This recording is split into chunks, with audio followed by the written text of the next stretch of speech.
2024 সালের ছাত্র জনতার গণ অভ্যুত্থানের মুখে ক্ষমতাচ্যুত সাবেক প্রধানমন্ত্রী শেখ হাসিনা দেশ ছাড়ার আগে 3 পৃষ্ঠার একটি সুনির্দিষ্ট পদত্যাগপত্র লিখেছিলেন এবং সেটি তিনি তার ভ্যানিটি ব্যাগে করে সাথে নিয়ে গেছেন বলে দাবি করেছেন দৈনিক মানবজমিনের প্রধান সম্পাদক মতিউর রহমান চৌধুরী। শনিবার দুপুরে সামাজিক যোগাযোগ মাধ্যমে ইউটিউব ভিত্তিক সংবাদ প্ল্যাটফর্ম দি পোস্টে প্রচারিত এক বিশেষ সাক্ষাৎকারে তিনি এই চাঞ্চল্যকর খবরটি সামনে আনেন।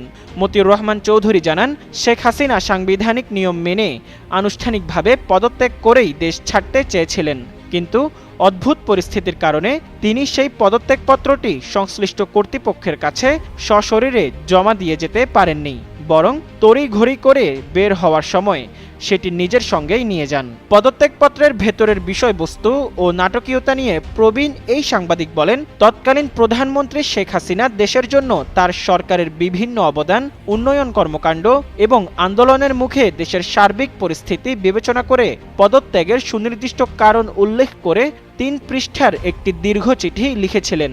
বাংলাদেশ টেলিভিশনের একজন স্টাফের সেটি অফিসিয়ালি টাইপ করার কথা ছিল, কিন্তু গণভবনের বাইরে তখন পরিস্থিতি এত দ্রুত বদলে যাচ্ছিল যে সেই চিঠিটি চূড়ান্তভাবে টাইপ করার মতো পর্যাপ্ত সময় ও সুযোগ আর পাওয়া যায়নি। ফলে হস্তলিখিত বা খসড়া সেই ঐতিহাসিক কাগজটি শেখ হাসিনার ব্যক্তিগত ব্যাগে থেকে যায়।